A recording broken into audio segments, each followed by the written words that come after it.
Good evening, everyone. Good afternoon, and good morning from wherever you're joining us from.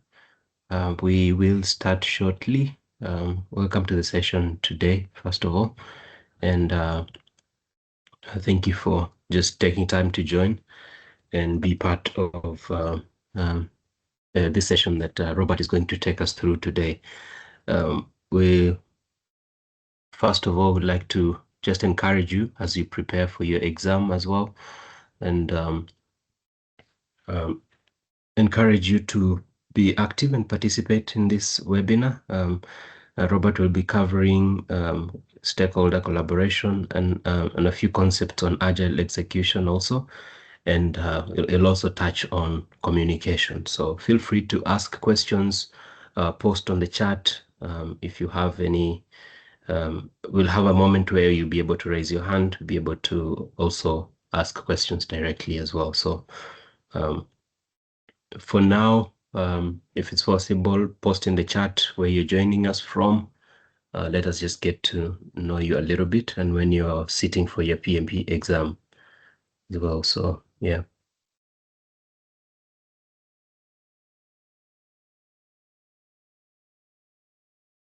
And for those joining us, we're going to start shortly. Robert will be with us shortly. So if you can, post on the chat where you're joining us from and when you're sitting for your PMP exam as well.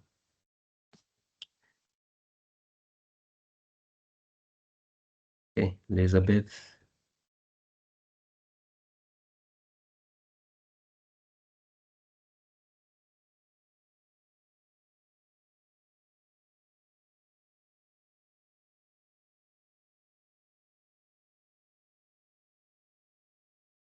Okay. We have Kenya, we have Nigeria so far, Cote d'Ivoire. Let's get more people to post on the chat.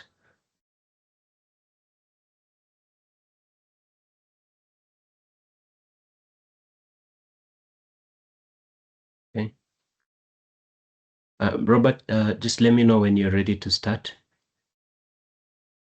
If you can hear me.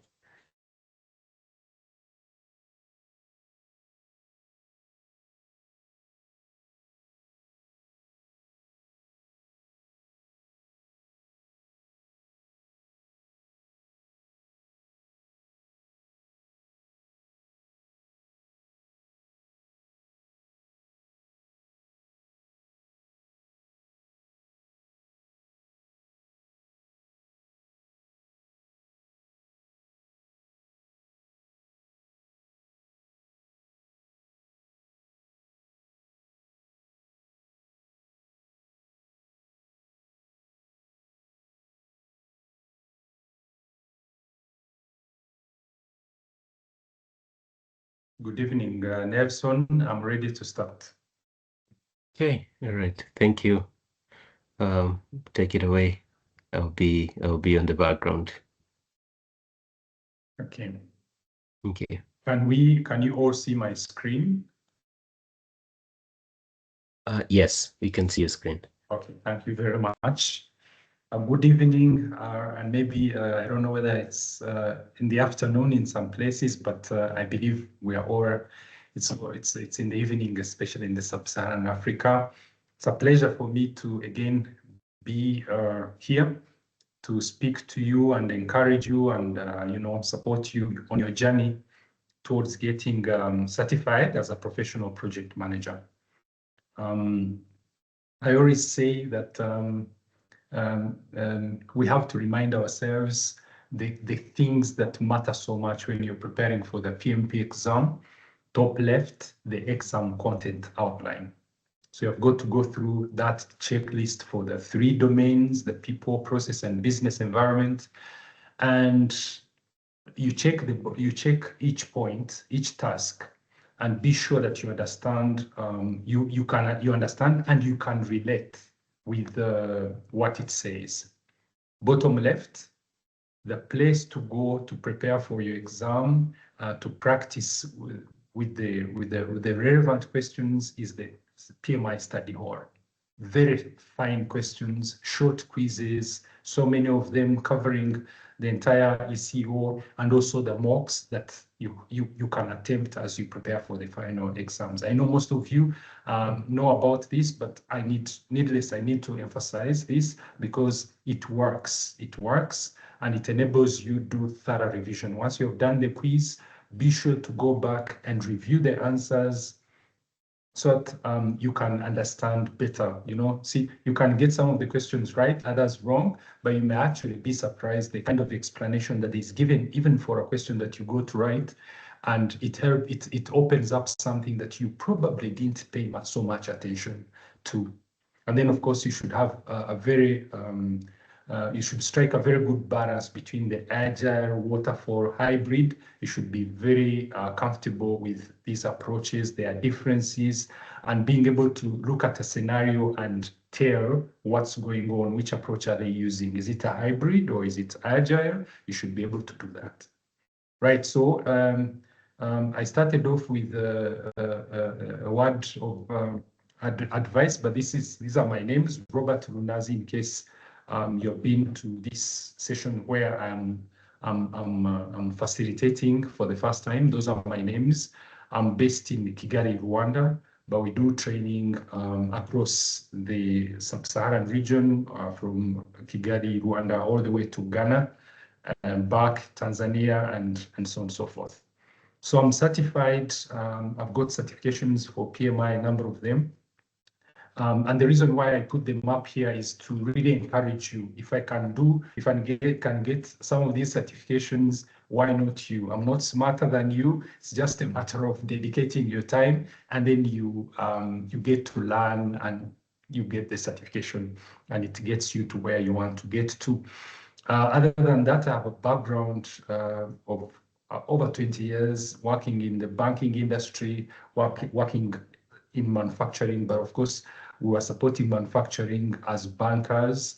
And I've also been in positions where I was responsible for business strategy. I've also done business analysis work and so on and so forth. My background is in engineering, but then I ended up in project management and in international management.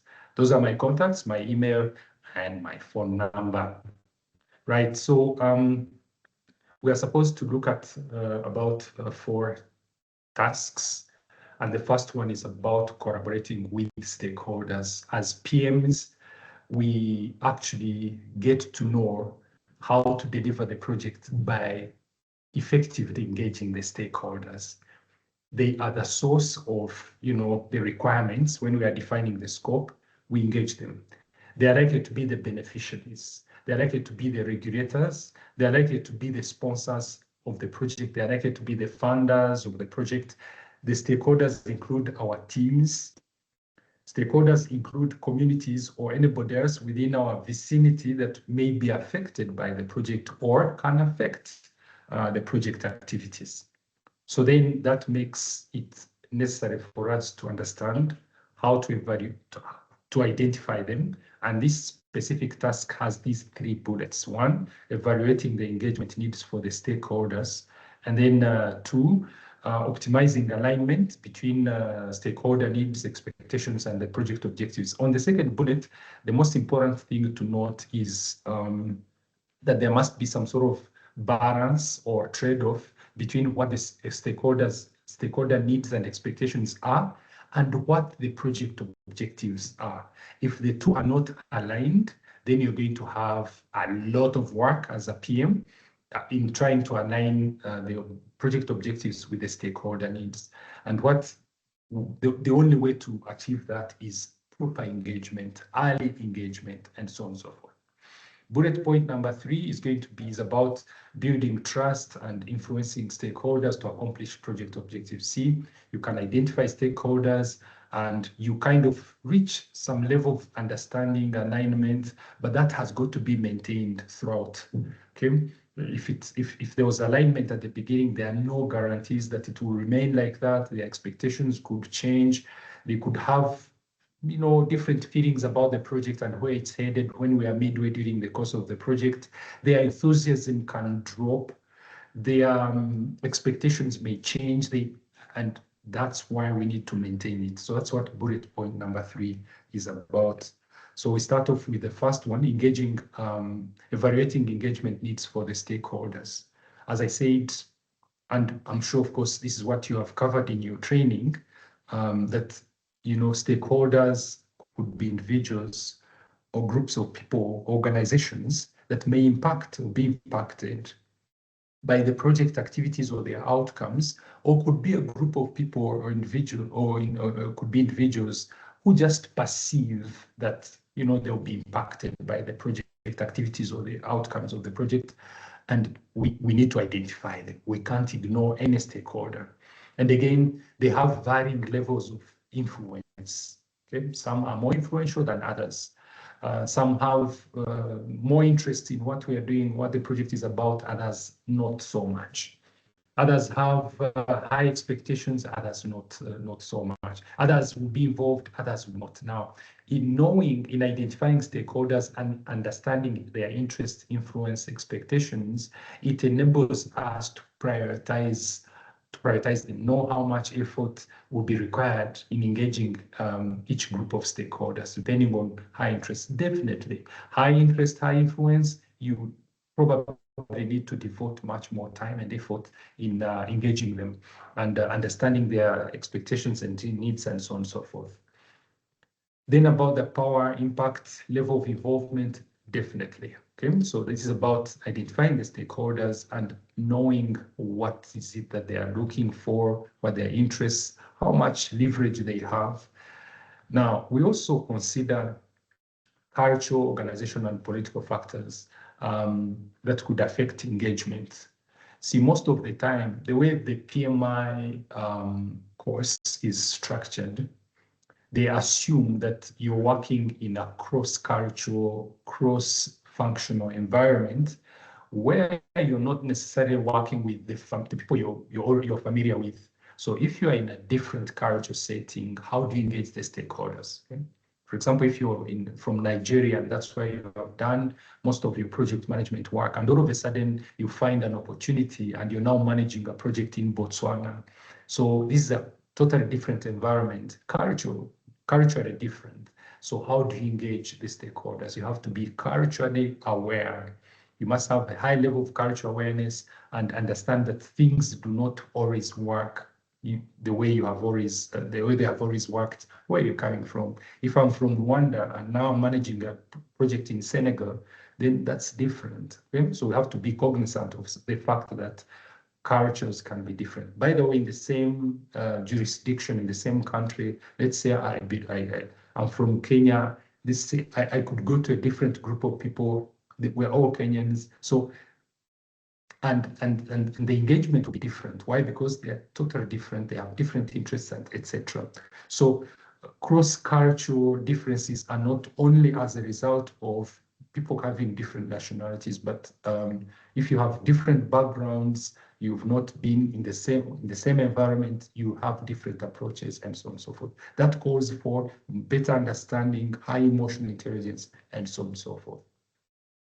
So again, the last bullet here is about monitoring stakeholder attitudes. See, as I said earlier on, you can start off with a very, very good engagement. You identified them. You probably had meetings with them. You had workshops, and there's a shared understanding of what the project objectives are. You took note of their interests. You're communicating. You are engaging properly. But that's no guarantee that it will continue like that. As I said, they are human beings. We are human beings. Their perceptions, attitudes could change down the line. So we have to monitor their attitudes. So that when there's a change of attitude, say somebody who was supportive, they are now showing tendencies of being hostile to the project. We need to find out why. We need to find out why and hopefully deal with the why. Okay. Maybe they feel that their interests are not being taken care of. Well, maybe they don't feel we are communicating enough. Or they feel we are communicating but not communicating exactly what they want, and so on and so forth. Okay? So that's the first task. So we ask ourselves, how do you achieve that? How do you achieve that? The identification, the analysis of the stakeholders, the engagements, whether it's at the beginning or during the course of the project, how do you achieve that? So I picked a few things which, as most of us may be familiar with, these are the how-tos. Call them tools and techniques, but they are the how-tos. How do you achieve all these? One, of course, you must have some sort of model or way of approaching your stakeholder analysis or mapping. Once you have identified them, you have probably have a stakeholder register, and now you need more information about each stakeholder. And through meetings, interviews, you get to understand which stakeholders have more power, maybe more interest, high power, low interest, etc.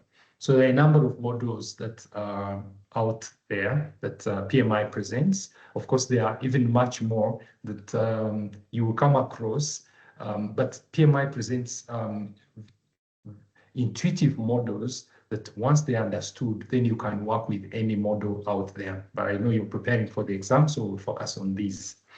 The power interest grid, the science model, the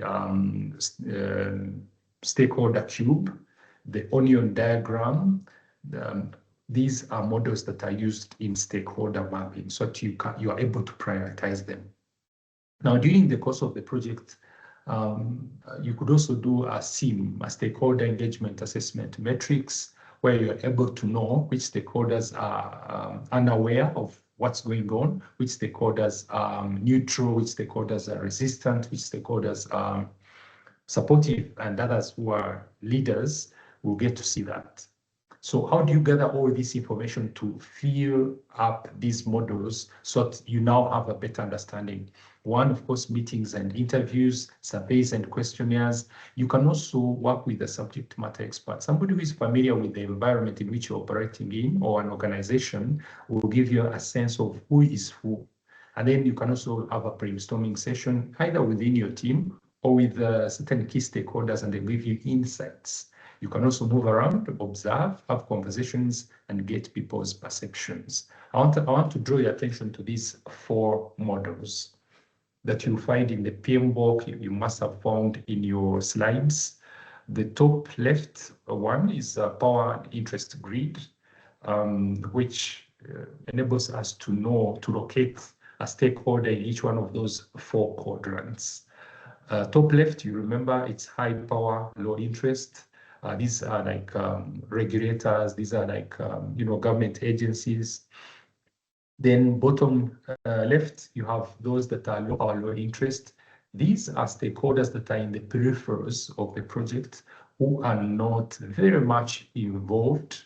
Okay, their level of interest is low, and they do not have so much power. So there's minimum effort that is made in their engagements. Bottom right, you have those that you have to keep informed. They are high interest, low power, like the staff, like the people working on the project, communities around, that are going to either find jobs in the project, or they're going to be affected, or they are the beneficiaries. So those are high interest. We keep them informed so that they do not feed on rumors. Okay, they are not misinformed. Then top right, you have those stakeholders that are high power, high interest, and those have to be managed closely. They include the sponsors of the project and maybe funders, high power, high interest. Go to number 2. On top of the power and interest, you add on attitude. And you see somebody may be high power, low interest, but what's their attitude, their current disposition? Are they negative? Are they supportive? And what's their attitude like? That's important to know. On top of knowing that they're high power, low interest, we also need to know what they think about the project. Because if they are positive, then we have a higher chance of actually building on that. Now, if they are negative, they could easily use that power to bring down the project or affect the progress of the project. So that's what the stakeholder cube really brings out. On top of power and interest, you add on attitude. Number 3 is the science model. The science model is one which gives us a sense of power. Actually, there is a slight mistake. It's actually supposed to be power, legitimacy, and demand, urgency. How urgently they are requirements or their expectations. So they are demanding. This is, I think, something which happened inadvertently. It's an error. On the science model, they are supposed to be 3: the power, how much power each stakeholder has; 2, how legitimately attached to the project they are; and 3, how urgent are their demands. Okay, how urgent are their demands. So here, then we move on to the onion diagram. But maybe before we move on to the onion diagram, I think there's a slide in presenting this slight change on interest. I think this is legitimacy, and then attitude, demanding. No, but it's a different, there's a mistake here. So let's move on to the fourth model, which is the stakeholder onion diagram. The onion diagram really maps out, it's the easiest and the most commonly used together with the power interest grid. It's the one where you have those stakeholders that are so close to the objectives of the project in the inner circle. And then next you have other stakeholders that whose interest is not so close. So you are able to locate stakeholders in each one of those concentric circles, depending on how close their interests are to the objectives of the project. Okay, so you may have the sponsors, for example, and the project manager and the project management team in the inner circle. And then in the outermost circle, you could have people like, you know, the neighbors, the people in the neighboring communities, the other, say, potential suppliers of things. So these are stakeholders that we need to monitor, but and because we need to monitor them and not pay so much attention to them, because we may or may not need them. They may or may, you know, impact on the project. Okay, and then the rest are in between. So it's also used in mapping the stakeholders. The next one is about optimizing alignment between stakeholder needs, expectations, and objectives. Now, this is normally what happens in the conversations, in the engagements with the stakeholders. The engagements are really about aligning the stakeholder expectations with the project goals, objectives. And normally, in some instances, it can be easy. You can easily achieve it. In other instances, it can be a lot of work, especially if you have a diverse group of stakeholders. They will have expectations. They will have interests that they are pursuing, and to have them get aligned with what we're trying to do, you'll probably have a few who are seriously pursuing their interests, and those could come into conflict with the objectives of the project. And as you must have discovered over your trainings, such differences are resolved through dialogue. So it depends on the maturity of the project manager to know how to resolve such differences. Now, of course, PMI will be asking you questions and testing your judgment on how to resolve differences with the stakeholders that have interests that are in conflict with the project objectives. First of all, you have to find out what exactly it is that is in conflict with the project objectives before you engage and resolve. Okay. Whenever there's a problem, there's a misunderstanding, there is dissatisfaction in the stakeholder community, the action from the PM is to first find out what it is. Okay, and then next is to now resolve it. How do you resolve it? Through engagements, through dialogue, and that's the way to go. Okay, so most of the work that we do as we try to align the stakeholder expectations and needs with the project objectives is dialogue. Okay. So that's where I pick the how-tos.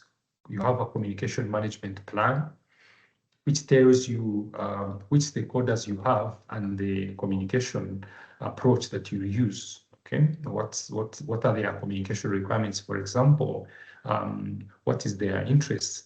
Are they people who want details? Are they senior executives who want executive summaries, or they are technical people who want, the details and all that? Okay. So you know the channels of communication that you use, the modes of communication, and you know when to communicate and so on and so forth. Then the stakeholder engagement plan. How did you plan to engage those different groups of stakeholders? So maybe through workshops, kickoff meetings, regular reporting, maybe via emails, or they are given project status updates regularly, and so on and so forth. And then somebody who does engagement with the stakeholders through meetings and meetings, workshops, etc., must have good facilitation techniques. Why? Because, as I said, if you have a diverse group of stakeholders, then it requires somebody who is good, who is mature, to know how to strike a balance, how to engage with the stakeholders that have their interests that they are pursuing. How do you then become the arbiter to ensure that they don't walk away, but we show them, we persuade them and show them where the alignment can be and where the alignment won't actually be, and the reasons why. Okay, negotiation, PMs get over their work through negotiations, meetings, workshops, then active listening that enables us to discern exactly what the problem is, because they might say one thing, but you find that there are other hidden interests with the stakeholders. And then you have, of course, requirements gathering techniques. As you recall, when you're defining the scope of a project, that's actually when you engage the stakeholders in the first instance, and you get to know what they want. Okay, if, for example, you're using focus groups, that's an opportunity to actually engage them. If you're using workshops, facilitated workshops, yes, that's an opportunity to pick their mind, their interests, etc. Decision-making techniques. These could be group decision-making techniques. I'm sure you remember the voting.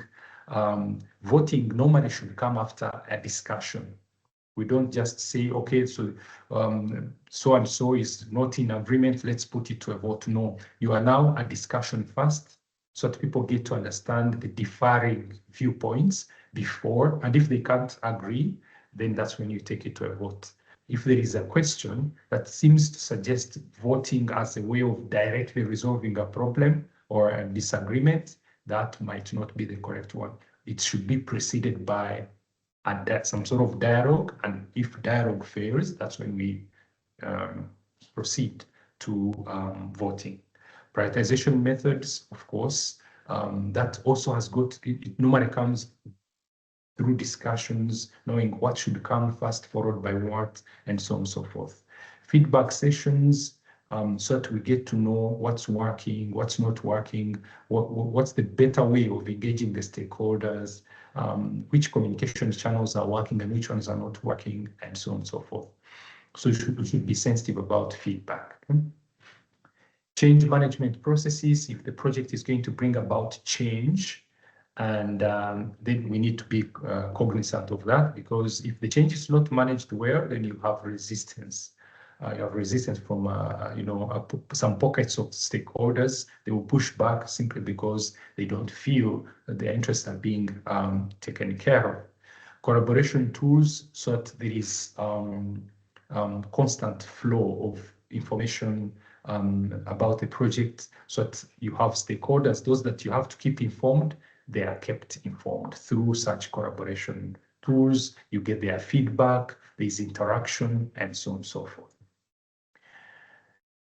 Building trust and influencing stakeholders to accomplish objectives. This is, again, an ongoing thing that happens. How do you build trust?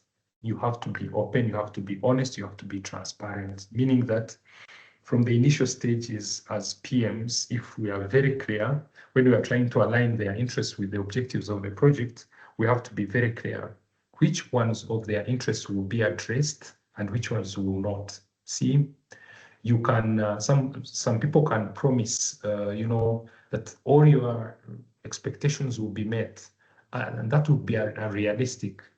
And if they are not met, then you have a serious, opposition enemy, so to speak, from the stakeholders. So you have to be honest from the get-go, and that way you can build trust. Okay, we have to be transparent.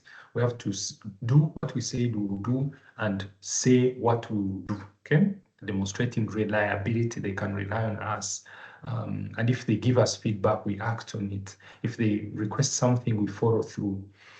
Right. So we again use active listening and emotional intelligence to strengthen our relationships. See, it's human against human. So emotional intelligence definitely comes into play. Encourage collaboration, participation, etc. You create opportunities for people to collaborate. And by the way, those with a strong stance could soften up if we create opportunities where stakeholders actually interact in the interest of the project. Okay. Influence stakeholders through negotiation, persuasion. We normally say that PMs should be good negotiators. We have no choice. We negotiate everything. We negotiate with stakeholders when we are gathering requirements. We negotiate with stakeholders so that we are able to align their interests with the project objectives. We negotiate with our teams. We negotiate for budgets. We negotiate when we are prioritizing. We negotiate for timelines. We negotiate with customers, etc. So we get most of the work done as PMs through negotiations. And the same, of course, would happen if we want to influence stakeholders. We don't have much authority as PMs. We are, I would say, very important people, but without authority. So we get to influence stakeholders through persuasion, negotiation, good interpersonal relationships, and so on and so forth. Then we maintain responsiveness and foster confidence in the project team, etc. How do we achieve that? I listed a number of things that we should consider on the how-tos. How do you influence stakeholders? Use your interpersonal skills, emotional intelligence, put yourself in their position. What would they prefer?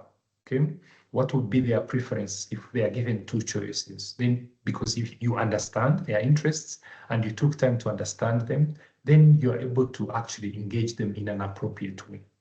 Active listening, whenever they have a grievance, they have something that they're not happy about, we are willing to listen. There will be some questions where they say a stakeholder is unhappy about something, and then one of the options will be ignore them since they're asking for something that is outside of the scope. You don't.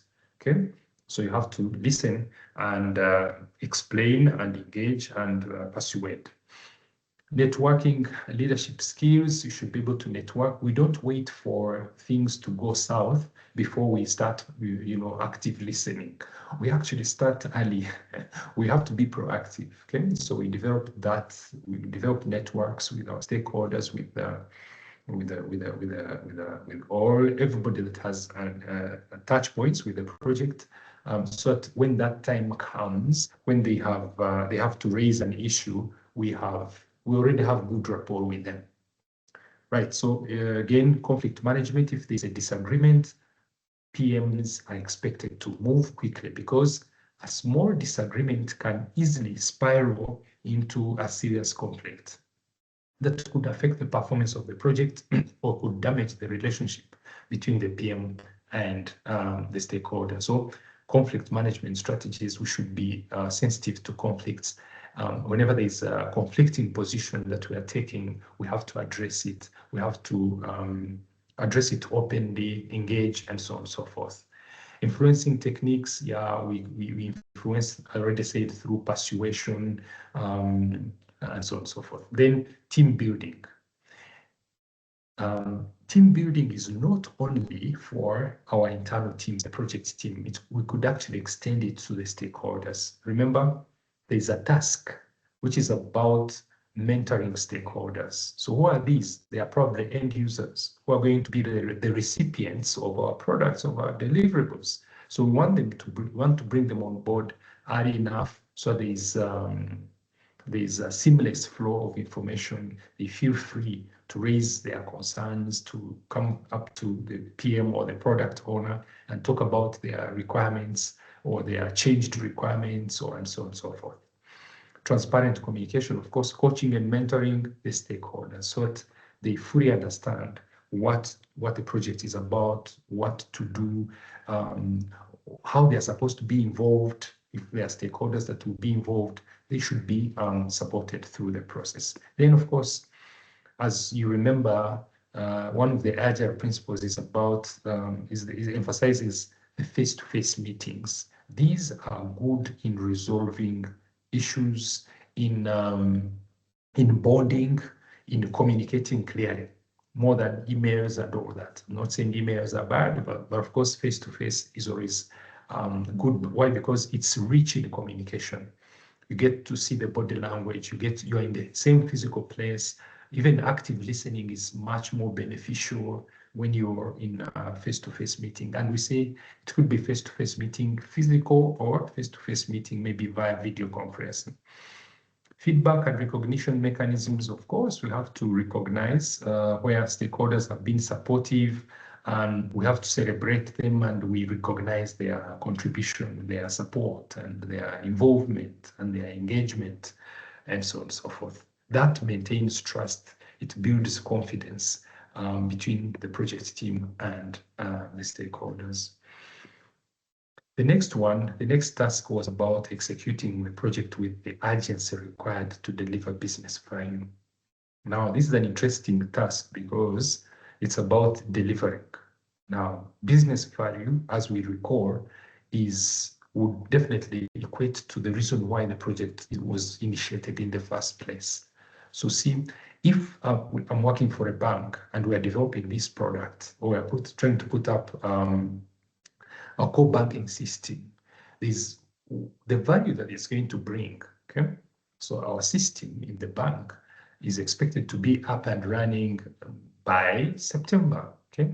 So it's between now and then, there's a lot of work that has to be done. And of course, we always, as project managers, because we are normally working against time, yeah, we always have to act.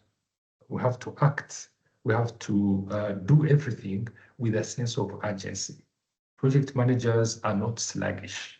They're expected to act with a sense of urgency. Reason, there's something we are working against, and that something is that time to deliver a product, to deliver an impact, to create an impact, and so on and so forth, okay? To deliver a benefit. So that's what this task is really about. One, assess opportunities to deliver value incrementally, as opposed to having our customers, our end users, waiting until the entire project is completed. In the interest of delivering business value early, can't we, divide the entire scope of the project if it's possible, and then start delivering incrementally? That's what the first bullet is about. The second one is examining value really throughout the project. What value will each increment deliver to the team, to the customers, and so on and so forth. So we have to know the value in the first place, and of course, value is very much about what is perceived as indeed value from the customer standpoint. Then the third bullet is about supporting the third subdivision. If you're going to deliver in increments, yeah, in parts, like building blocks, if that's how we're going to do our project, that's the approach, then how do we support the team to actually achieve that, okay? We have MVPs, we have releases, and so on and so forth. And just a second. Yes, so we start off with the first one. Here we're looking at all the three, so we pick up the first one. So assessing opportunities to deliver incrementally as a way of delivering value to the customers, we identify opportunities for phased or incremental delivery. Is it possible? And of course, most of us are aware that the Agile approach is mostly run through an incremental form of approach, and the product is delivered incrementally in parts. You have a set of functional features being delivered, but you have got to assess whether that's possible. And maybe if it's if it's a plan-driven approach, then that's not going to be possible. So we first assess whether that is indeed possible. Or if it's plan-driven, then maybe we can consider phases. Is it possible to phase the project? Next, we look at delivering usable outcomes early. Of course, the earlier we start delivering, the better, okay? And of course, I linked that these bullet points with the first two principles that we find in Agile. One is about delivering or satisfying the customer through early and continuous delivery of variable products. And then the third principle is about delivering working products frequently from a couple of weeks to a couple of months. So and this is about, if they say delivering working software products frequently, it means we're actually delivering value early, okay? Then we use iterative or agile approaches, prioritize features. How do you prioritize? We prioritize based on what the customer wants. That's value. And then also the other factor that we consider in prioritization, as you remember, is risk. Those are functionalities or those stories that have a certain level of difficulty, or there's uncertainty about how they're supposed to be done, are prioritized so that we deal with the uncertainty first. Okay. Then gather stakeholder feedback continuously. You know, the agile approach thrives on feedback. So you have short feedback loops that enable you to know, to validate that you're on the right track, or if there's anything that you need to adjust, change, etc. You're able to do that. Techniques, of course, here I picked quite a number of them from the Agile approach. If you're delivering incrementally through iterations. One, with incremental delivery, you consider the Agile methodologies, whether it's sprint-based like Scrum or continuous flow like Kanban. Of course, iterative, these are short cycles, you remember, and then incremental is the model of delivering the product. But then before that, you have to prioritize what does the customer want, and you can use the Moscow technique, you can use Kano model to do the prioritization of what you need to run in the first cycle, first iteration, the second, the third, what do we need to release first. All that is as a result of a properly prioritized product backlog. Then in terms of planning, you plan as you go, you adjust your plan, you iterate, and so on and so forth. And we call that the rolling wave planning, where things that are fine to the future are not planned in detail, and what we're about to embark on next is what we actually plan in detail. Now, requirements are picked in form of user stories, so that gives us a sense of, you know, where we begin from. So what does the user want? Okay, you remember that? You can set up a persona and you say, who is the user?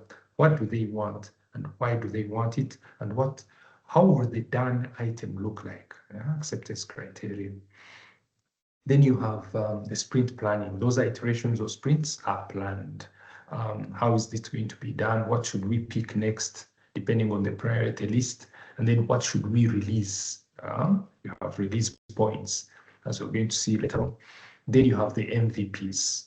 Once you have the first set of functionalities or functional features of a product, you can put them out so that you can validate them, find the early adopters and let them put those functional features to work. And then you get feedback to know what's working, what you need to adjust, and so on and so forth.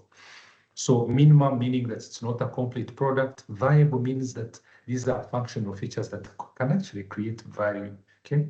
So minimum viable product. It's like a version of your product that you want to put out and test, see what's working and what you need to improve.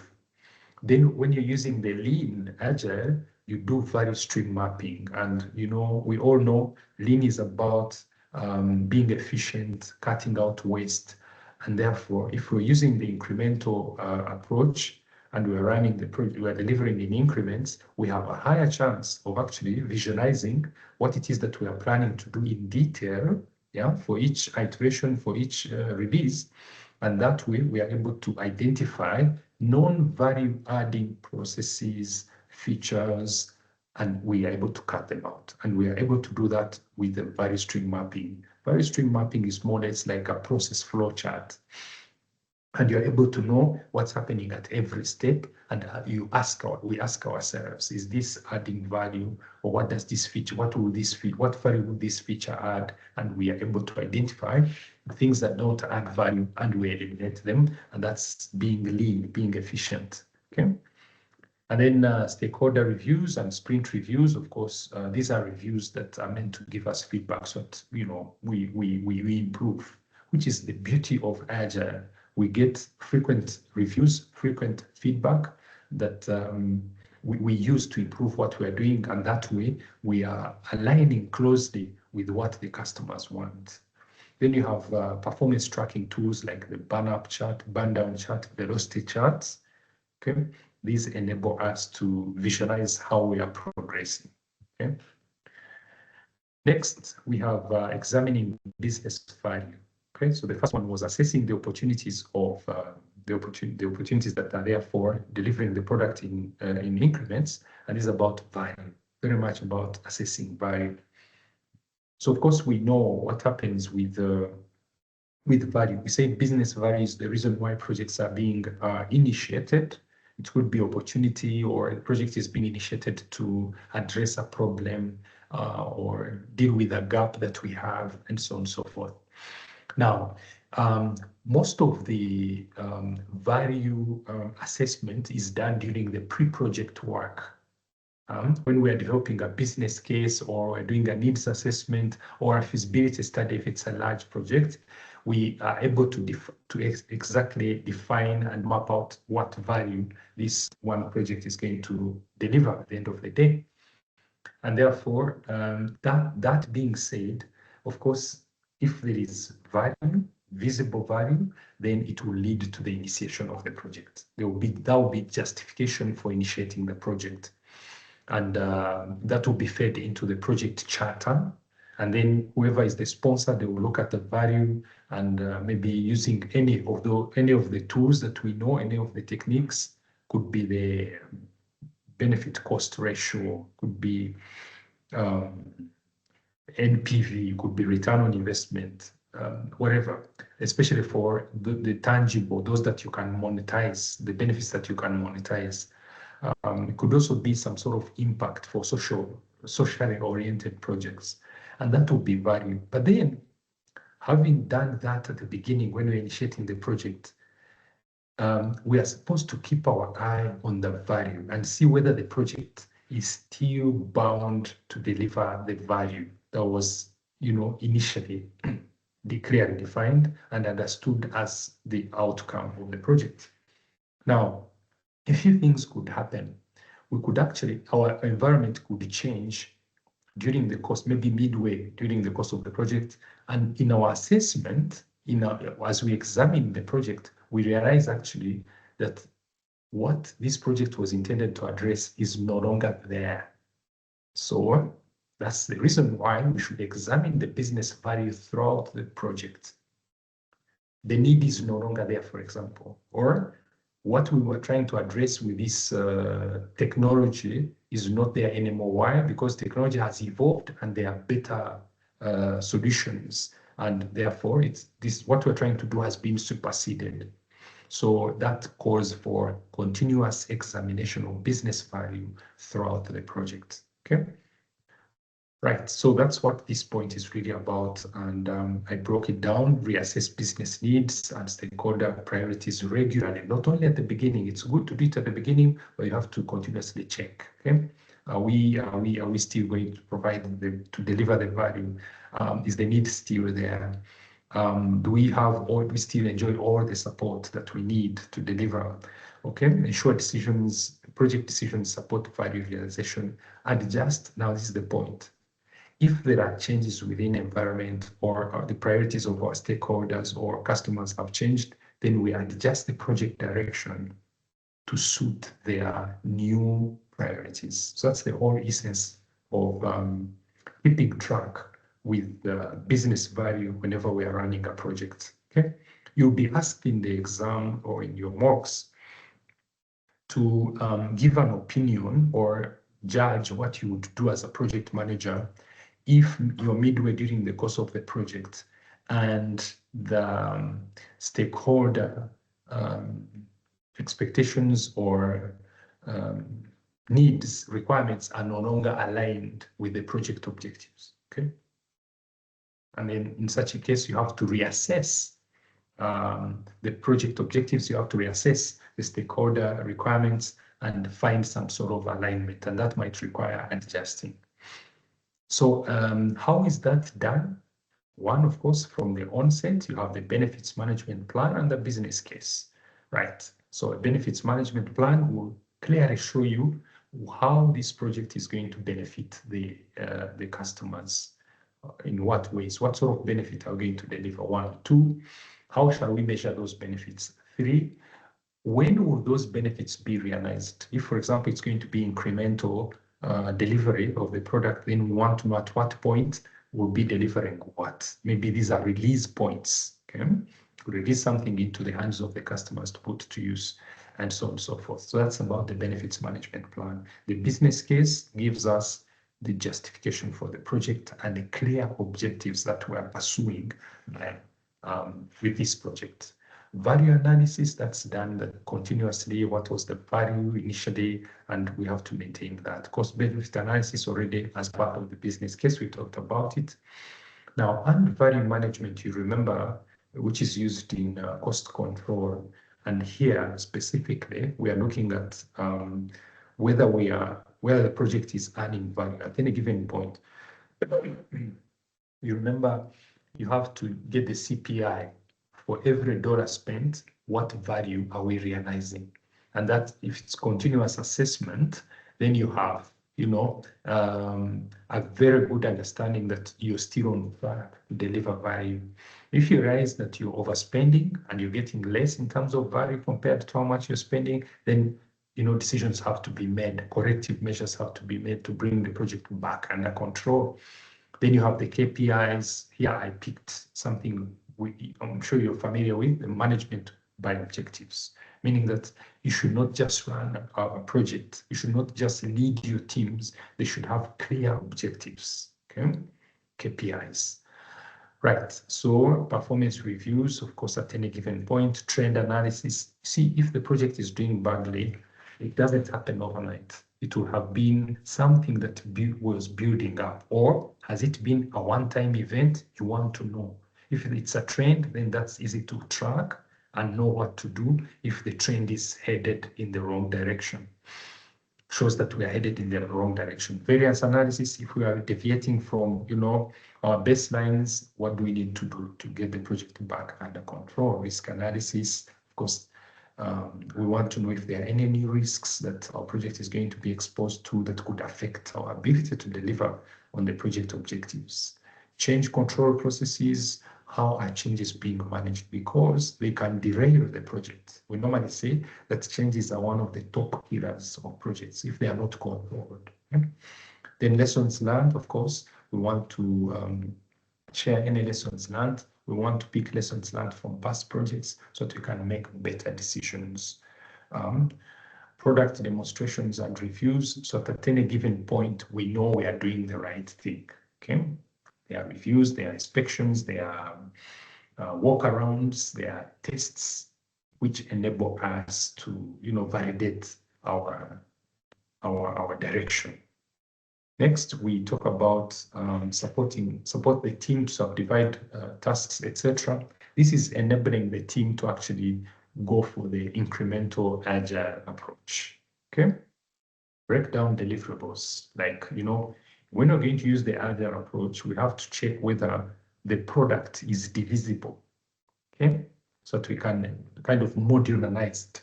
We can deliver in increments. Otherwise, if it's not possible, then we might not apply the agile approach, okay? So if it's divisible, then those are the increments. We'll be releasing one module after another, one increment after another, okay? So we are able to sit down with the team and with the teams and the customers and know what should be released first in the order of priority that, better serves them. Encourage iterative development, of course, cycles that benefit from feedback at every end of the cycle or an iteration. Help the team focus on the prioritized requirements. Okay, so in Agile, we always consider what should be delivered first, priorities. Promote collaboration. There's always teamwork because we are learning, we are collaborating, we are solving problems together.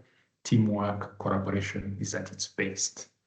Then, of course, if there are any challenges, any impediments, any blockers, any issues that are identified along the way, you have dedicated persons that are supposed to pick them and address them and resolve them. These are either the Agile coach, the team lead, or the Scrum Master, depending on the approach that you're using.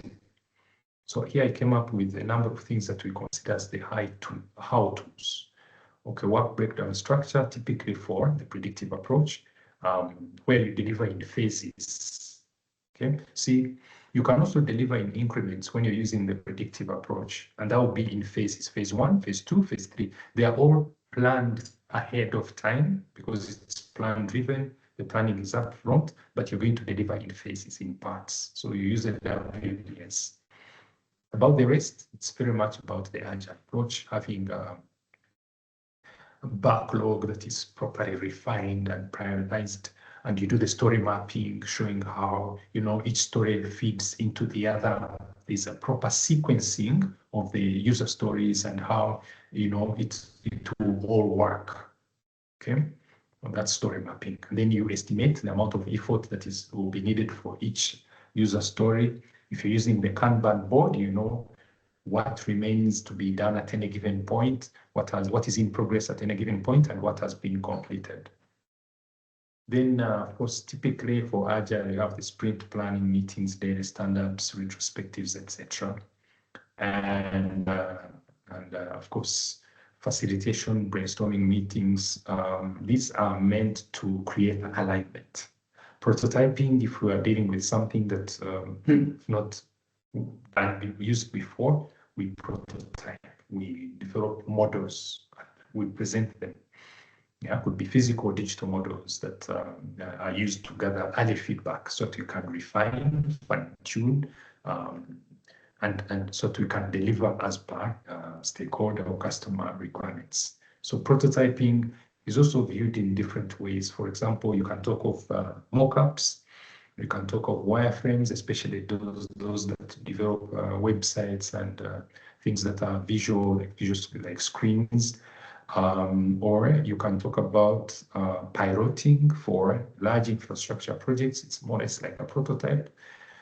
Others do simulations, so they simulate how to work in a real environment, and then they get feedback, and that's more or less like prototyping. Time boxing is really about fixing the time, how it's going to evolve. See, if we're talking about incremental delivery, then there must be time that is attached to every release. When do we release something? Okay, and that means we have to work backwards and know how everything is timed.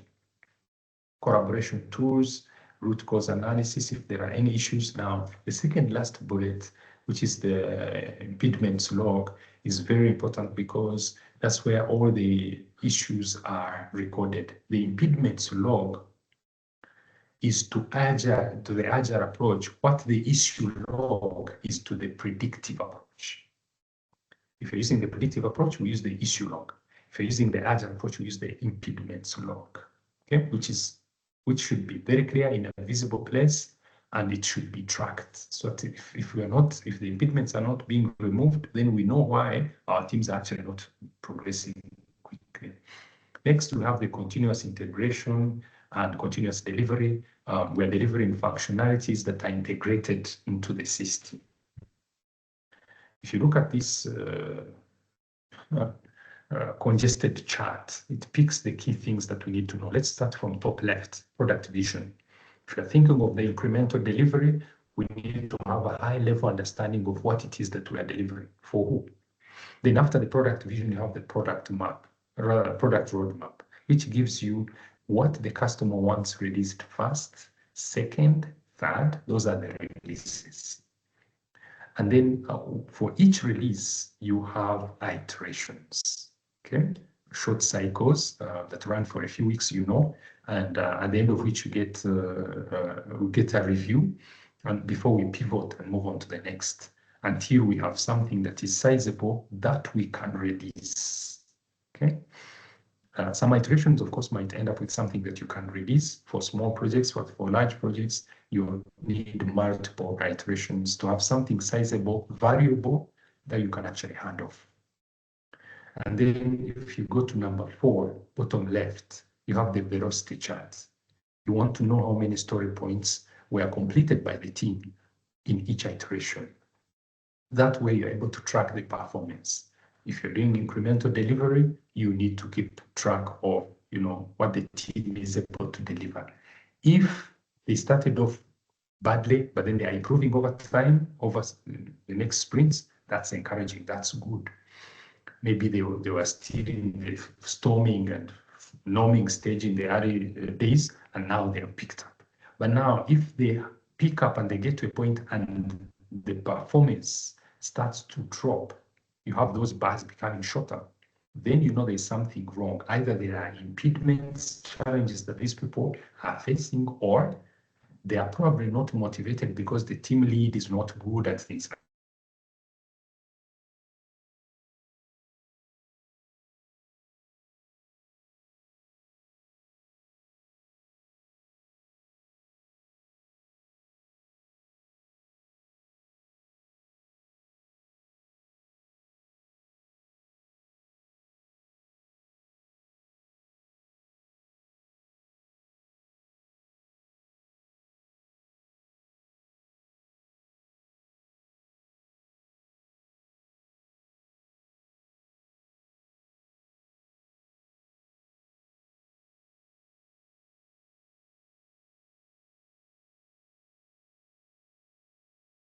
Hi, Robert.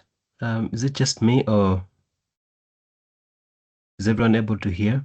Can you hear me?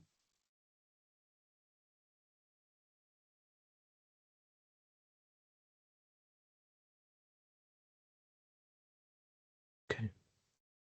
All right. I think we just lost Robert. We'll give him a few minutes.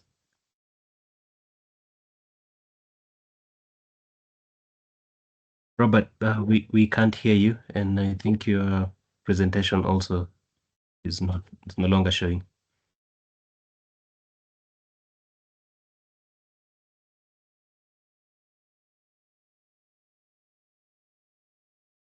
Okay. We'll give it a few minutes. I think it's gonna join. In the meantime, if you have any question, if you'd like clarity on anything, just post the questions on the chat, and Robert will answer them soon. Yeah, we just lost him. I'm following up with him so he can join.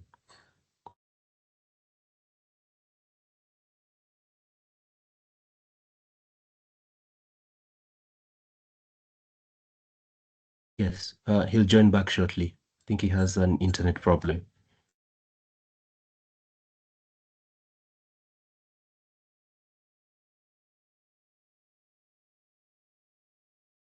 Okay, so I've posted a link on the chat to join the WhatsApp group.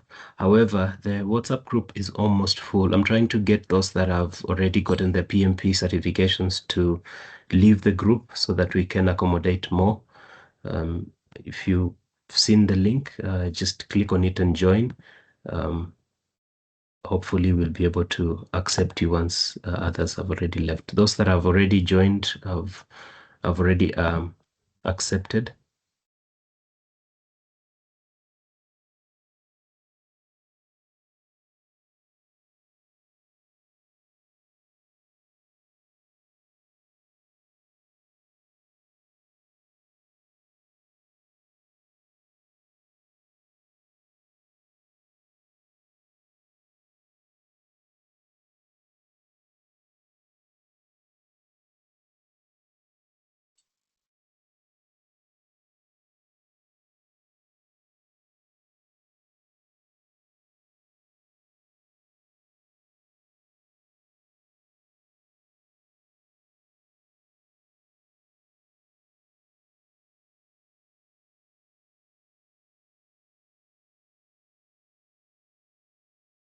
Can you hear me? Yes, I can hear you. And we can also see Sorry, your there was presentation. okay, thank you. All right. So we carry on. Right. Okay. There was a problem with the internet here, so that's why I logged off and logged on again.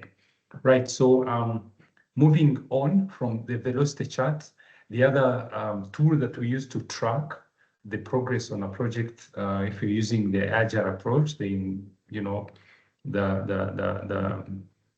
incremental delivery is the Kanban. If you're using the continuous flow, not the sprint.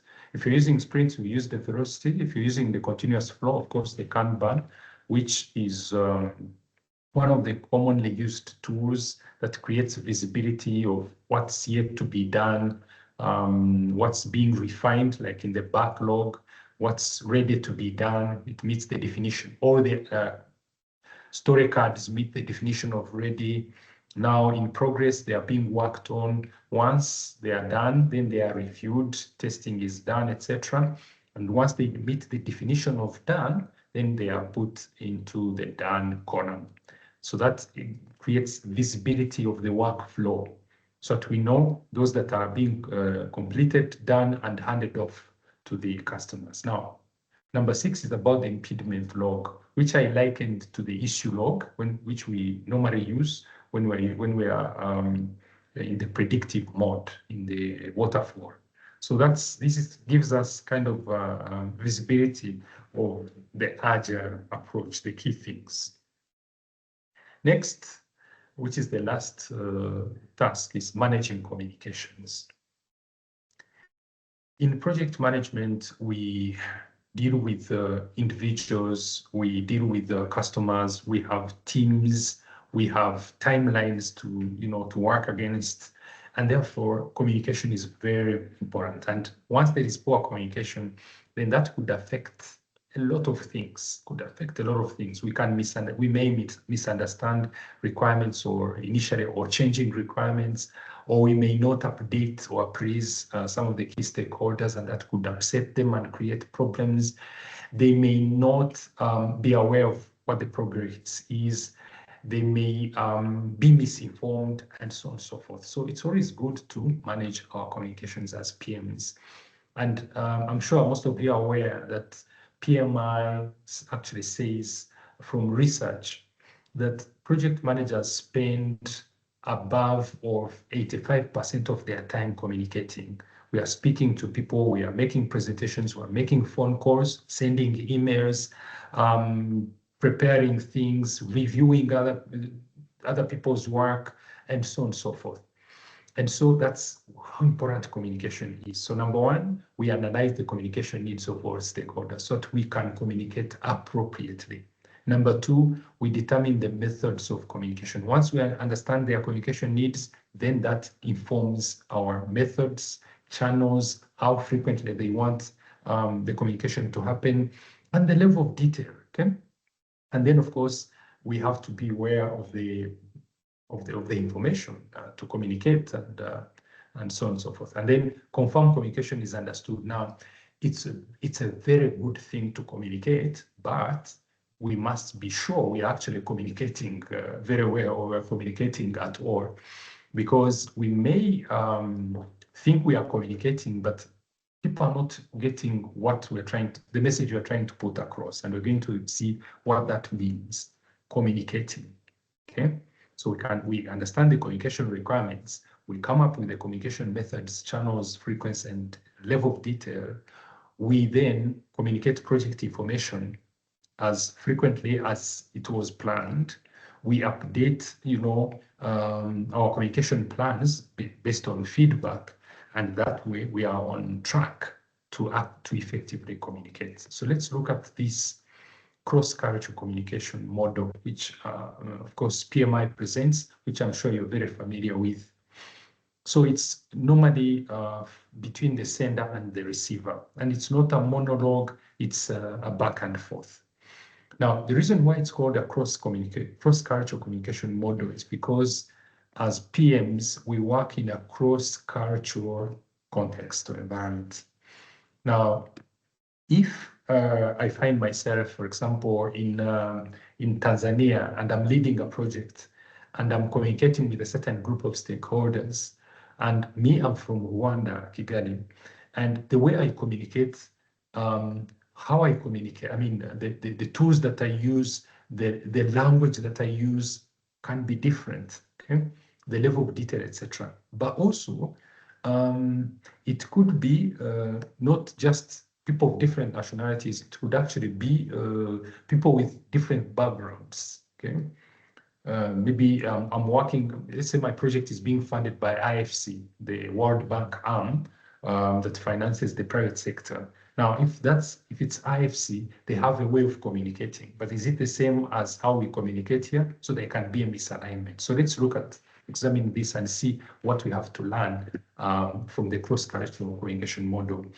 So from the receiver, of course, when you're trying to put out a message, you code your message. Now you choose the words, the symbols, the tables, whatever it is, and then you encode, you encode the message, put it together, and then you transmit it through a medium. So it is received by the receiver, who decodes it, in other words, interprets it.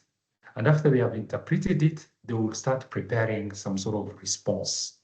They may send feedback quickly, or they may wait and send you a response after interpreting and making sense of what you're trying to put across.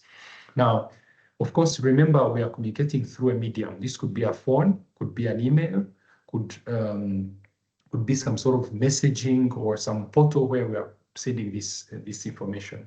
Now, we normally say that if you are in a cross-cultural setup, you should watch out for noise. And the noise could be for a number of, it could come from different sources. If you look at the top, to begin with, noise is, in most cases, literally noise will be like mechanical noise, somebody hooting behind, or you're in a place where they are playing a lot of music at a very high volume, and somebody on the other side, if you're on a phone, is not able to hear exactly what you're trying to say. That's noise, granted. But then it's interesting, the other types of knowledge that we find. It could be perceptions. They have a different perception of what we are doing. And therefore, every time we are communicating, or when they receive a message, they interpret it from their lens, from their point of view. Okay? There could be stereotyping. Okay? They think this is what they're expecting from us, nothing different. And so whatever message we send, they look at it that way. It could also be noise due to the semantics. This is to do with the language differences. Maybe theirs is Portuguese, but they have been trying to follow through the project information in English, and they misinterpret something. And maybe if this is a phone call, and I'm trying to, build some good rapport with the stakeholders, maybe we get to a point where I throw in a joke, but then this joke in my culture is a joke, yes, but in their culture either means nothing or it's offensive. That's noise. Okay, so anything that can distort the message and cause the receiver not to get exactly what we're trying to put across is considered to be noise. And noise can also be about judgment or past experiences or relationship with someone. See, if we have worked together or we met when they were onboarding us, and then after onboarding induction, you went to one satellite site of the project and I went to another. When I'm sending you an email, the person I have in mind is the one that we shared a cup of coffee and lunch during the onboarding sessions. So and even when you receive my email, you're reading the words literally, but what's at the back of your mind is the other person. Now, if I had issues with you, if we had disagreements that were never resolved, when I send an email, you look at what the message I'm putting across by also having at the back of your mind, this guy who is controversial, we could not agree. And so that's going to create noise. It distorts the message, okay? So that's noise that we need to be aware of when we are communicating. And we should try as much as possible to minimize it or even eliminate it. How do you do that? being culturally aware, 1, 2, to be active listeners, listen very well and know what makes sense to the other person and what doesn't. 3 is what we correct in what we call the communication requirements, because if you're communicating with seniors, there's a way you communicate. There are people who like formality. There are people who actually don't care about formality. You can send them an invite to a meeting using a WhatsApp message. Others, they believe it should be a memo, clearly stating the agenda, and it should be sent to their email. If you do it differently, that's noise. They'll feel like, you are so informal, and yet this project is that important, and so therefore that could distort the message you're trying to put across. So that's communication and how it will be affected. So, right, analyzing communication needs of all stakeholders, of course, identify stakeholder information requirements. That's one. There's the information requirements. There's also the communication requirements. What does the stakeholder want to know? And then number 2, what's the best way to communicate with them? Again, understand before you come up with a communication plan or stakeholder engagement plan, you need to understand how important, how influential, how interested is this stakeholder in our project. Then you understand, you pick other considerations like the language, the best language. Sometimes you could even send out a form. I saw this when I was working on an IFC funded project. We had to fill forms, the language you're most comfortable with, the best time, and so on and so forth. All sorts of information that would help the project team on the other side understand the best way to communicate with us. And then when we are communicating, there are other considerations, things like confidentiality. How do we communicate confidential information? There are probably communication protocols. These have got to be understood, and these are normally part of the OPS, organizational process assets. They will clearly prescribe how confidential information is shared. For example, disciplinary actions or resolutions of meetings, disciplinary meetings and stuff like that. How about sensitive data? Sensitive information like data, which is not supposed to be privy to everyone. Maybe there are data protection laws and all that. So how do we deal with that? All those have got to be considered when we are communicating. Otherwise, we may end up on the wrong side of the law. So as you can see here, the how-tos, you do stakeholder analysis, we already talked about that. Move on to third bullet, interview surveys to understand the communication requirements or information requirements of the stakeholders. Third last bullet, cultural awareness, okay? Then emotional intelligence, being mature enough to understand how to channel your emotions. We normally say that with emotional intelligence, people who have a high level of emotional intelligence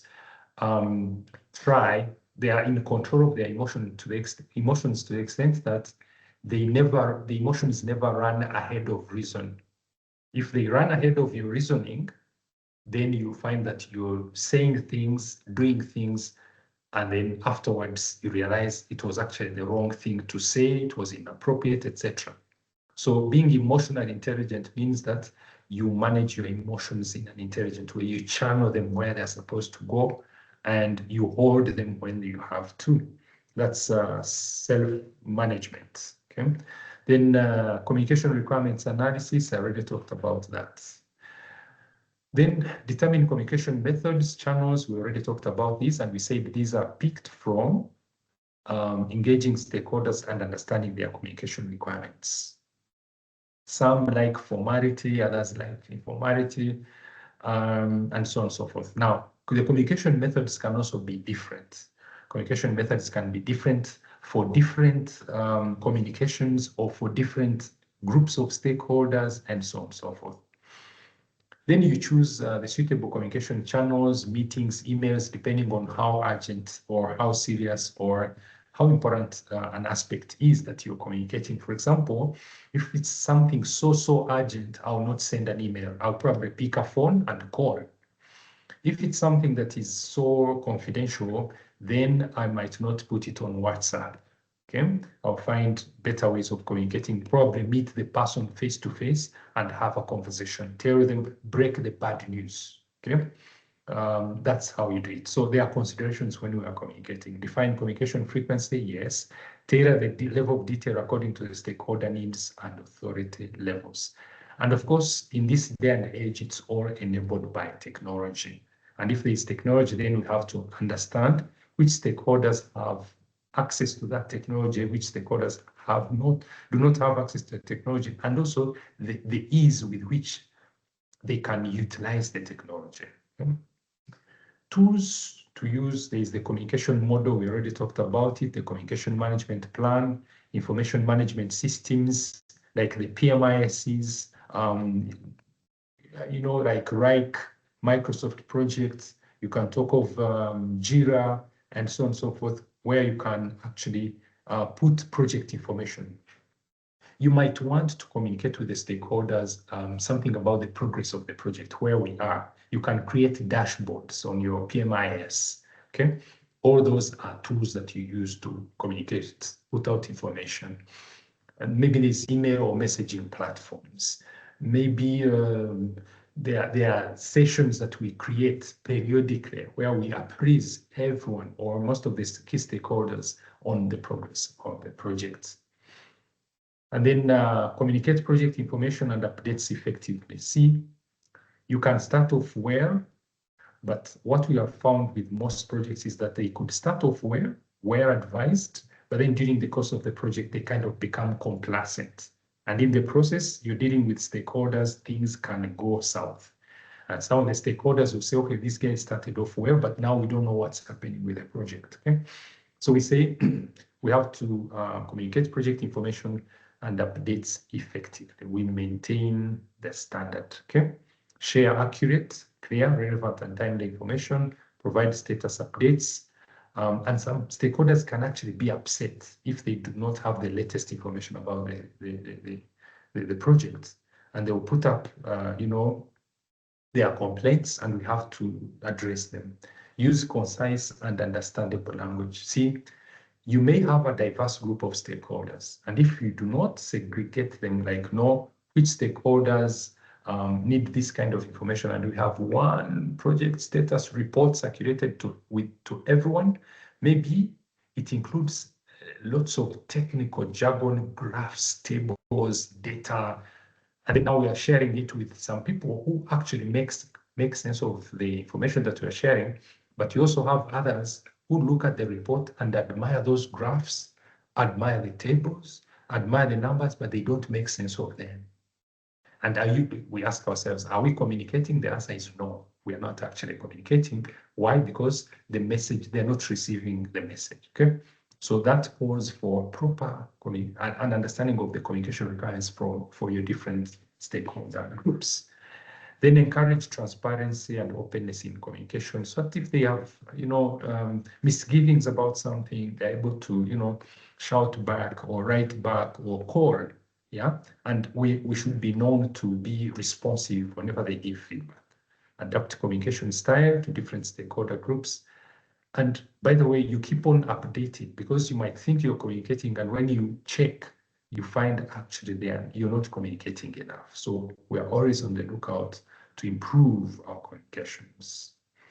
How do you do that? Status reports, of course, this is what you communicate. Meetings, those are avenues for communicating. Communication platforms, visual communication tools, active listening, interpersonal and communication skills.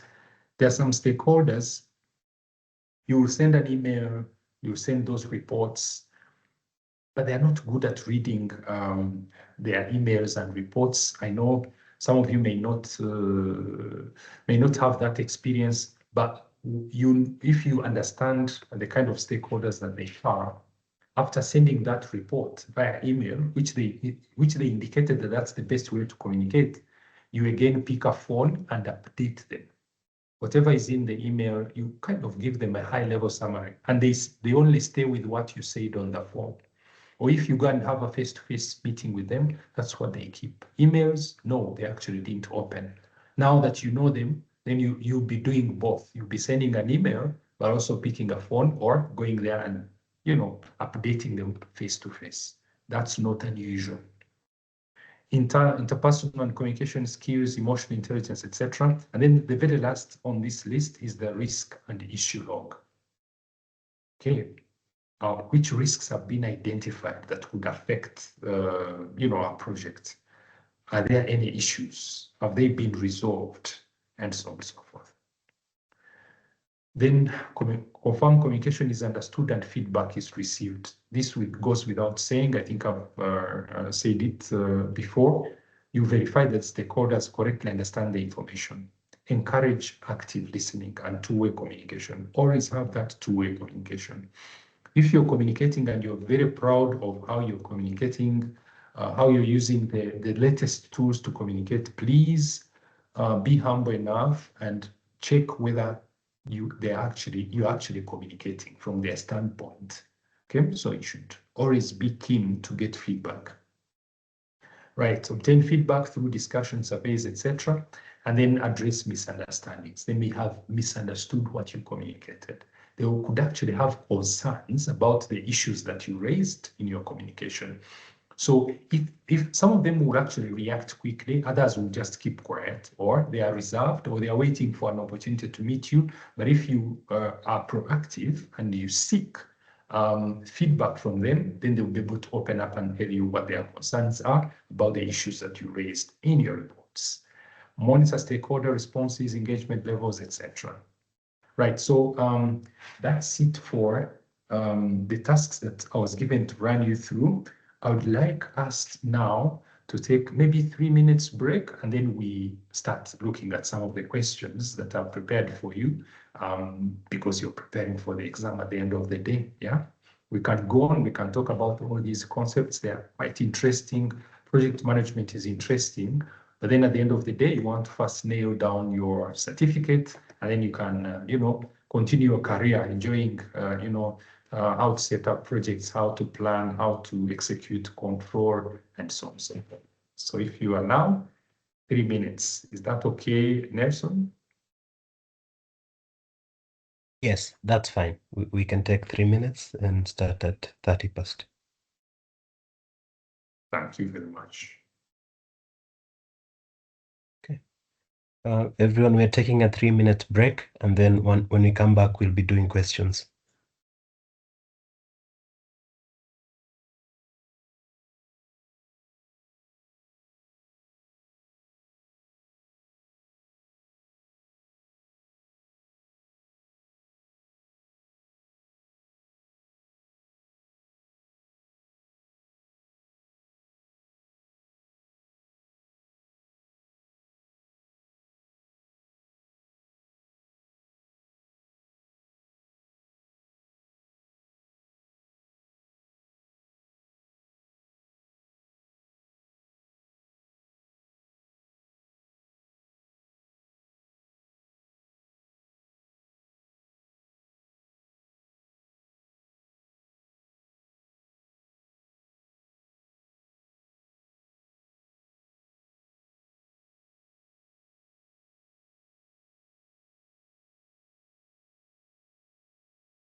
We are back.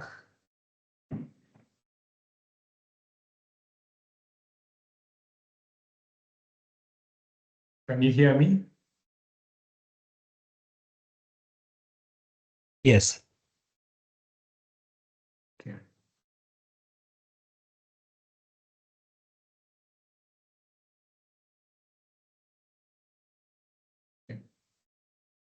Right, so we are off. You read the question and quickly post your answer in the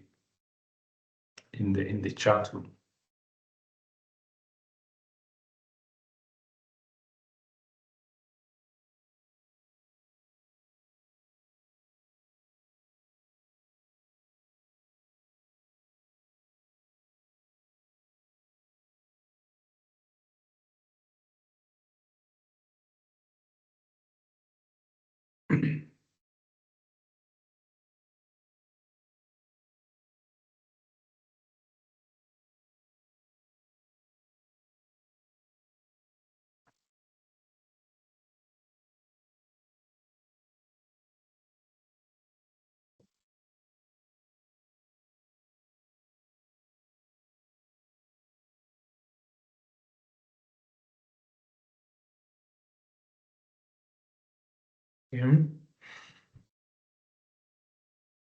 Right. So as you can see, this is more or less, this scenario takes more or less something like research. In research and development, you always find a component where there's the trial and error. And in such situations, we use the Agile approach. Where you iterate, do something, get feedback, iterate, and so on and so forth. But then once we have results that are reasonable, then we have tested the assumptions and they have been validated. Then we switch to as a formal an approval process, which is normally formal, and this is the case here. Okay, so you can see that the goal is clear, preventing the virus from spreading, meaning that it has to start, although there is much that is not known. The solution is though is far from being defined, but we have to deal with the danger. However, once the vaccine is developed, the approval process is very formal and structured. So as you can see, the answer would be the hybrid. A well-defined, formal, and structured vaccine approval process is best managed using the traditional, which is waterfall, plan-driven, etc. And then the vaccine development, which is really the experimentation, trial and error, is the one where we use the Agile. So in this project, we'll definitely use both. So it's a hybrid. Next.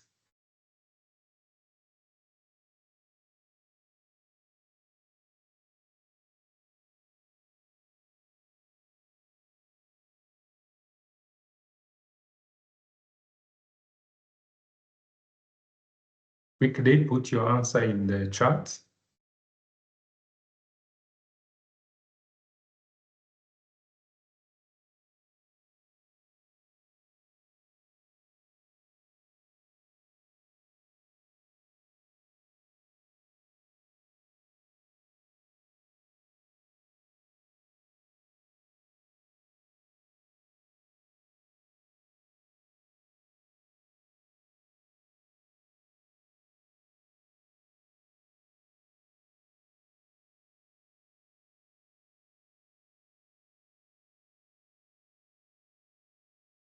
Then, after completing 8 iterations, the team realizes the mistakes they made in the first iteration. So back to the basics, what is an iteration? Is it a piece of work or it's a cycle? An iteration is a cycle. It's a duration of time within which a defined number of items are done, are planned to be done. So a cycle is an iteration, and therefore, if you're on the 8th, after completing the 8th, you've completing the 8th iteration, you cannot go back to the first cycle. It's long gone. But whatever you find that was not done right, the moment you discover it, you fix it in the next cycle. Okay, so what's the next best action for the project team to do? Proceed to the next iteration as planned? No, that's passive. You have to do something, because if you find that there are mistakes, then you should consider that as something that you should fix. Update the lessons learned repository, where lessons learned repository is for a project that has been closed. Otherwise, if it's a project that is ongoing, you have the lessons learned register open, and where you can book the next lessons that you pick. So one, lessons learned repository, wrong, and then simply updating is also passive. You have to deal with the mistakes that you found in the items that were done in the first iteration. C, apply the lessons learned to the next iteration. That's the right thing to do. So there's going to be the next iteration, and that's when you fix whatever it is that you just discovered. D, restart the first iteration. I said that's not possible. That you can't reverse the clock. Okay, so that was the first cycle done maybe about 2 months ago or 3. Right, so we say the project knowledge and the lessons learned are most useful when applied, of course. The goal is continuous improvement. And as we always say, every iteration is likely to be better than the previous one, because we get to learn. At the end of every iteration, we have retrospective meetings where we find out what went well and what we could improve, and therefore we go ahead and improve it. Okay. Next.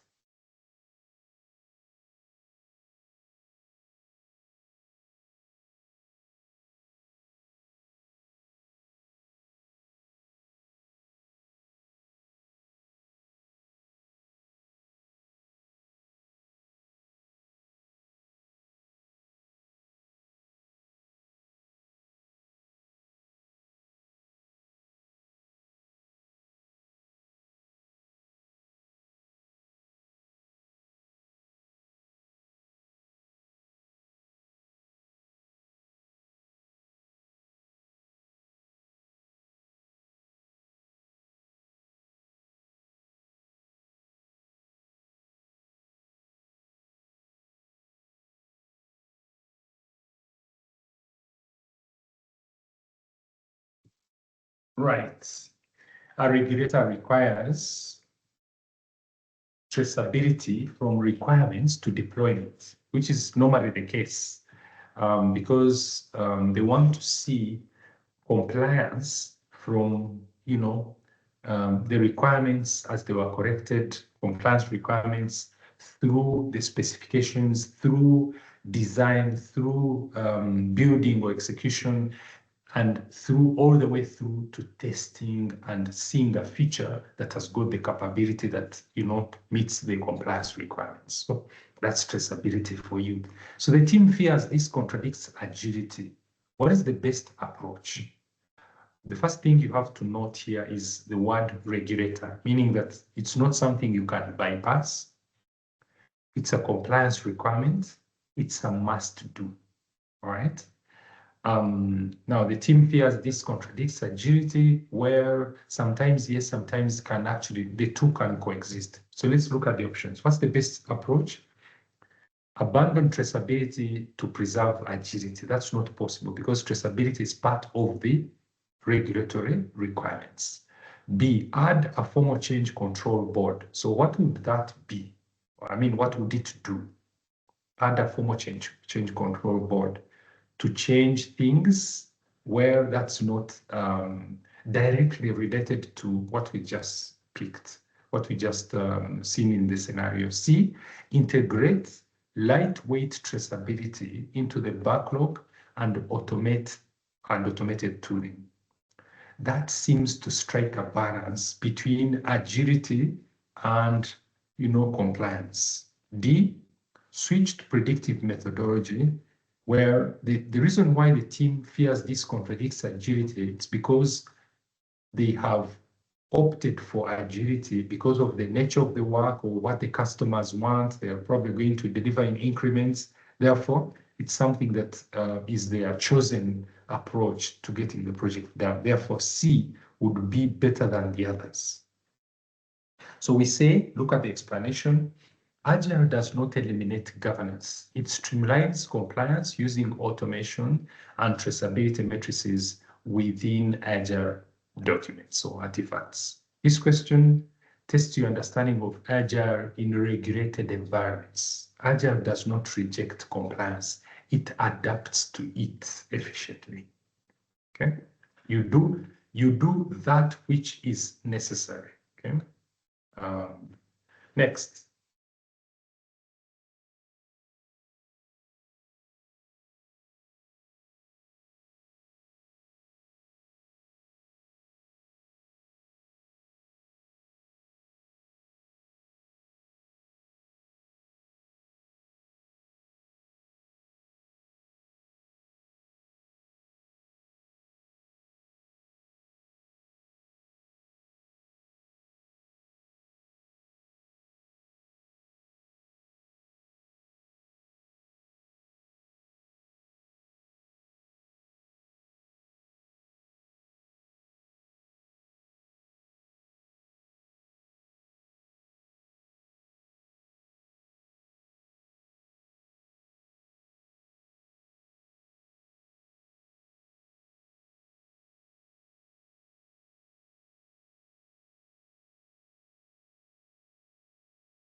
Right. An Agile team is struggling to successfully deliver what they have committed. During the daily status meetings, the project manager notices that the most senior engineer is doing all the talking, leaving little time for the other members to share their status. So maybe before we even go very far, if we're talking about the daily status meetings, we're talking about daily stand-ups, okay? And now the members are left with very little time to share their status. Is it a meeting where the senior engineer should be dominating? The answer is no. So something is wrong. Next, the team's performance is not good, and some team members want to leave the team. What should the project manager how should the project manager approach this situation? A, measure the team's psychological safety. Okay. One would ask themselves, okay, you measure, maybe that will be followed by action. But normally when they ask how should the project manager approach the situation, they are looking for some action. So anything that sounds passive, like documenting something, taking note of it, is not action. You actually need to do something, especially if it's a problem. You do something about it. B, reschedule the team's retrospective meeting. Would that address the problem? The answer is no. C, coach the team to be more inclusive. That means being inclusive means that everyone is given an opportunity, everyone is treated equally, everyone has a place in the team. D, rotate the team's daily meeting roles frequently. Okay. Now, some people like looking at, someone would probably consider D, but actually the answer is C. You want, in a daily status meeting, you want every team member to have a chance to say what they did since yesterday, what they are planning to do, and if they have any issue, anything that could affect their work, to be able to voice them out. And there's nothing like we have special roles to play. No, it's a collaborative meeting. We simply meet and each one of us is given an opportunity. That's it. Okay. So the explanation is here. The situation indicates that one team member is dominating and others feel left out, which is harming morale and delivery. The appropriate response is to coach the team on inclusive behavior and to reinforce agile values such as shared responsibility and open communication. Okay. So we say the PMBOK guide and Agile practice guide highlight the role of the project manager or Scrum Master in this case in facilitating team collaboration and psychological safety. Coaching is a primary tool to correct issues that related to team dynamics. Coaching is good in correcting errors, wrongdoings in the teams. Okay. Let's see D. What's wrong with D? Rotating the team's daily meeting roles frequently may help but doesn't correct the behavior. Okay. Next.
Right. A defense contractor has been engaged by the government to develop an anti-missile system to intercept missiles launched from neighboring countries.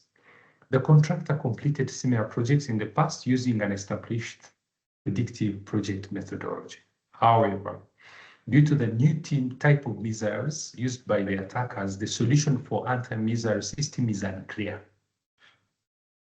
A combination of what project management approaches would work best for these projects, okay? So clearly you're combining their previous knowledge, their approach, and, the little known about, the solution that we need. Okay, so it's going to be a combination. They've already indicated it in the question. So A, predictive and traditional, that's one thing. So it can't be a combination of both. B, traditional and agile, that's the correct one because the two are different. C, agile and incremental. Incremental is more or less a characteristic of the agile approach. D, incremental and adaptive, more or less like C. So the answer is definitely B. Okay. According to the scenario, the contractor has an established predictive project methodology. Okay, that's what they have always been used on previous projects. Therefore, elements that are well defined upfront can be managed the usual way, the traditional way.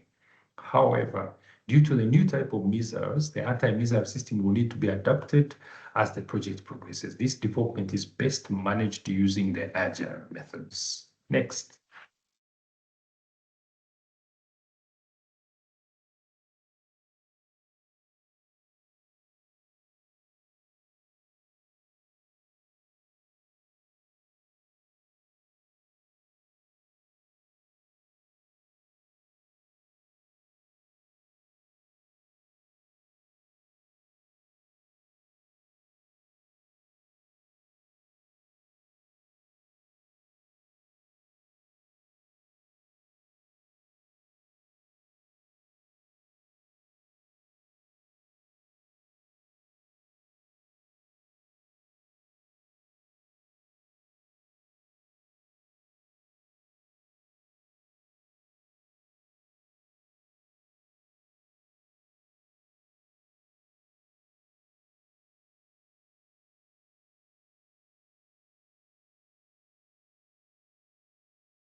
Right? At the sprint planning meeting, we know what kind of meeting that one is, it's when the team sets a sprint goal. In other words, they determine what they want to achieve by the end of the sprint, okay? The Scrum Master reiterates that if by the end of the sprint, during the meeting, the product increment that the Agile team is building does not meet the criteria specified at the beginning of the sprint, this work will not be included in the velocity for the current sprint. What does the Scrum Master refer to? Okay, they are referring to some sort of acceptance criteria. In other words, how should the increment, what will be the acceptance criteria of whatever it is that they are completing at the end of the sprint? A, estimate to complete. That's not right, because that's, first of all, it's a predictive kind of metric that is used in forecasting, estimate to complete. And B, definition of done is the acceptance criteria for features, for stories, for product backlog items. So that's what they're actually referring to. The definition of done clearly defines or states the criteria of what the done item should meet. So in other words, it describes the done item. What is it? How is it supposed to look like? How will success look like at the end of the sprint? That's the done definition of done. C, project exit criteria. See, here we're talking about a sprint, not a project. And the project exit criteria is a criteria that we need to establish, or the project should meet if we are going to exit, in other words, to close or to end the project. Here we're talking about sprints, a sprint, not a project. D, quality metrics. Now, the quality metrics could be a subset of the definition of done, but there's much more, okay? So the answer is definitely B. So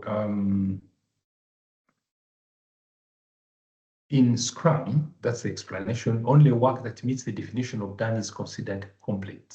DoD is a shared agreement of what it means for work to be fully complete that is defined before or at the start of the sprint.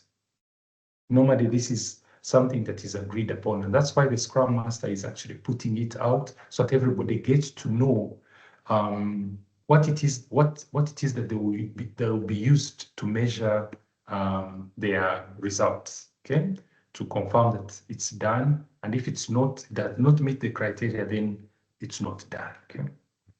Next.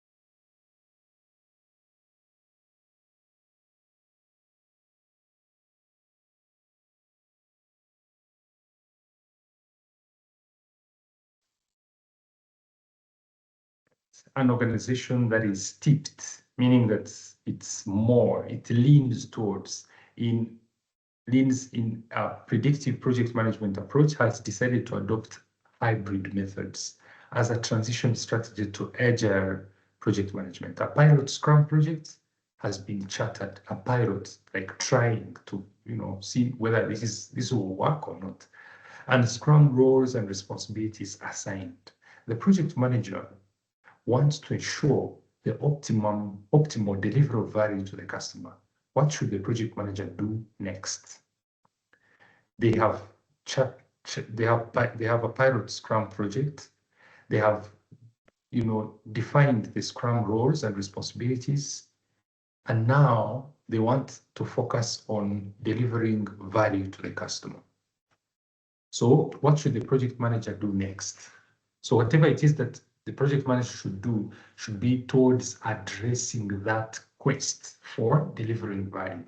A, assign story points to prioritize the product backlog. So what do you do when, what does it mean to assign story points?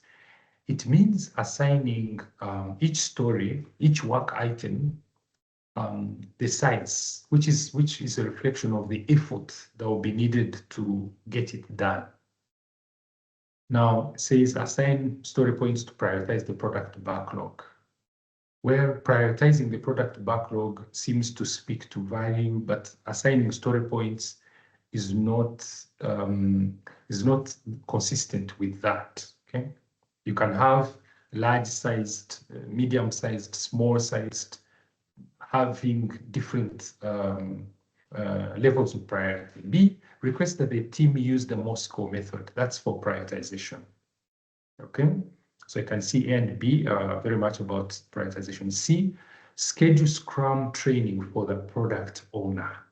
Now, the person who is responsible for ensuring that value is delivered, if we go back to the different Scrum roles, if you look at the role of a Scrum Master, the role of the team, the role of the product owner, for the product owner, it's very much about ensuring that the customer receives value. Okay, customer value is prioritized and maintained. So in this case, after assigning roles and responsibilities, I would go for C. Make sure the product owner knows what they are supposed to be doing. D, decompose the WBS into Scrum user stories. Some people actually go for D because they can read from the first two lines that we're actually transitioning from the predictive approach to the hybrid, and therefore maybe the scope was defined in form of a WBS and now has got to be converted into user stories. All right, so why C? And maybe why not A and why not B? Let's read. The product owner is ultimately responsible for prioritizing the product backlog, yes, to ensure that the most valuable features are delivered first. So to maximize value in Scrum, the product owner must be properly trained because they own the prioritization and value delivery. Why is A not correct? Story points are for estimation, not prioritization. Why is B not correct? MOSCO is a prioritization technique, but does not address the root cause, lack of capability. Capability by the product owner. You can prioritize, but is the product owner very comfortable in their role? That's something that you would have to be sure of if you are going to ensure that there is value delivery. D, decompose the work breakdown structure into Scrum user stories. Our WBS is a predictive artifact. So in terms of value delivery, that's still far away because we are looking at the product owner playing their role and ensuring that what we are delivering is what the customer wants done first. So I can see our time is up. I really want to appreciate the opportunity and I thank you for your patience, staying on for these hours, and of course, do wish you all the best. I hope this was useful to someone. I believe you will also you'll be able to make it through and get your certificate and move on and build a great career in project management. Thank you very much. Have a good evening. Over to you, Nelson. Thank you so much, Robert. This was very, very insightful. Thank you for taking the candidates through this and just answering the questions as well and giving the examples and explanation. And to the candidates, thank you so much for joining today. Hopefully next week we'll have more sessions. We'll share the recording for this session tomorrow once we upload. We'll post it in the WhatsApp group. For those that have joined the WhatsApp group and you haven't been accepted yet, please just be patient. Once more an opportunity arises, we'll be able to add you to the WhatsApp group. But thank you for joining. Have a good evening, good afternoon, and good rest of the day from wherever you are. Thank you. Okay, bye. Thank you, Robert. Pleasure. Thank you. It was a pleasure.